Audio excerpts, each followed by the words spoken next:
right, Coach. Tough one here in your home opener, but what did you see from your team that you liked? We saw a lot of fight.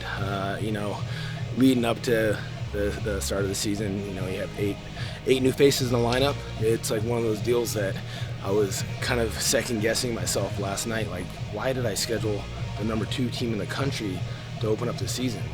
And now I couldn't be more excited that we did that. They have some really good, strong wrestlers, and we went and we fought. We lost, I don't know how many one-point matches. We had a couple ones get out of control with some savvy veterans versus some young kids. But more than anything, I'm extremely proud of the fight we did because, we can get better technically. We can get better condition. I thought our condition was pretty on point, but we can't get better with a lack of fight. So we just wanted to see our guys go out there and compete. It's a home opener. It's November. It's not where we're going to be in March. We're going to get better. 125 got things started with a bang. Really good performance, but he was kind of feeling himself a little bit there. You have to straddle that fine line. And I see social media, and I see the who's number 1 celebrations, and Johnny DeJulius out there being like, oh, we got to make wrestling fun. We got to still be respectful. Sorry, Johnny, for calling you out by name, but I agree. But we got to act like you've been there a little bit. But it's fun to fire the crowd up, and he wanted to surpass along the energy. And he had a year where he was sitting behind an All-American, and he's just been chomping at the bit. Literally, spring, summer, and all fall, he has just been working in silence. But then now he wants to celebrate in the limelight. So we're gonna have to rein that in a little bit, but let him be him.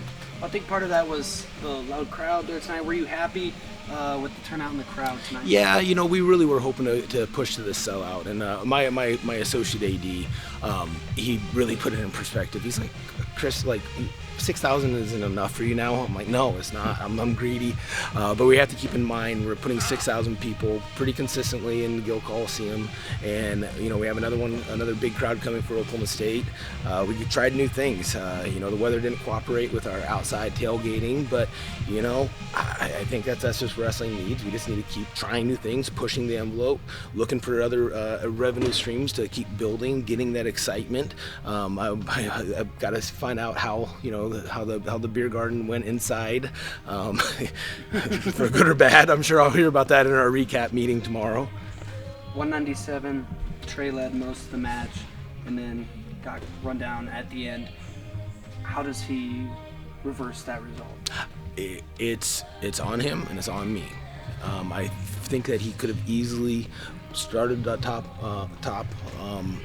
started the third period on top and just try to grind out a ride and take Buchanan to a little bit deeper water. But he's so good. I want Trey to understand that if he unleashes his full arsenal, he can go with anybody in the world, not just the NCAAs, the world. I mean, when you look at the shots that he hit, he just has to continue to get that belief. And one of his biggest things is he's now been a little bit of a backside champ at the NCAA tournament. Backside champ, because after you lose, it hurts, and it's easy to kind of have that anger and to go just let it fly. But the people that win NCAA championships take chances in the front. They take chances in the first period. When something goes wrong, they still take more and more chances. You don't give up a takedown and then just switch your mentality and your skill set. And it's good, because I've been a little bit annoyed. I've been wanting to see angry Trey, because I can tell you that he's one of the greatest kids I've ever coached as far as a human being. But I want to see him be upset. I want to see him hurt a little bit. I want to see him start unleashing what he can do, what we know what he can do, when we see every day in the room what he can do.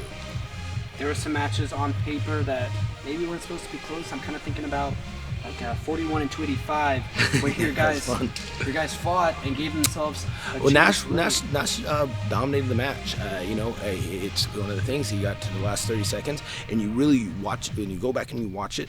He was pushing and controlling the center and putting his opponent on the edge of the mat, and then he just made that terrible mistake where you see out of the side of his eye, he looked over the clock and immediately switched places from being driving somebody out of bounds to he put his butt on the edge of the mat and got taken down. That's on him, but those are aggressive mistakes that we can learn and we can grow from. 285, that was just fun.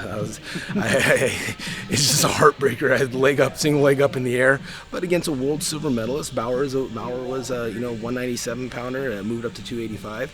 And I think it's been one of the things about our program is, we might not get the prize recruits and the prize transfers with accolades under their belt, world medals under their belt, but we will continue to develop our guys. Our guys get better and they come to Oregon State, and that's something that we're really excited about. Hey, you're getting me excited. Is there anything else you want to add? I do have one I want to add.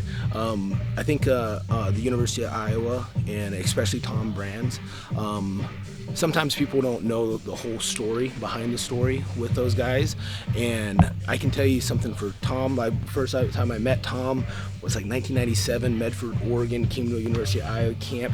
He pulled me out of the regular camp, put me into their team practices, and was having me wrestle with some of the guys, put an investment in me, and then just our career, my career and his career just going forward, because to me he's the best wrestler in Iowa history. I don't think he gets talked about enough. If you really look at what he did from 92 to 96, I mean, 3 world titles and an Olympic title.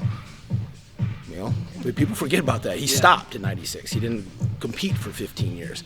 But before it sounds like I'm just giving him too much credit, he was one of the first people that reached out to me when I got the job here. He said that he would be bringing his team up to Oregon and help us build a program. When we had to cancel a dual meet, he could have easily just been pissed off and just told me to kick rocks, called me after the season, said let's reschedule this duel. He had us out to Carver last year, came this year. Tom is an ambassador of the sport. He might not like hearing it, but he's actually a really good guy, and that he goes out and he goes to the Cal Baptists, he comes to Oregon State, he goes nationally with the Iowa fan base coming with him and the media exposure and everything. He's well aware of where he needs to help put his investment in on helping grow in college athletics, and I don't think that he gets the credit that he did, enough credit, because he deserves that credit. All right. Good stuff. Thank you, Coach. Appreciate it. We'll see you next time.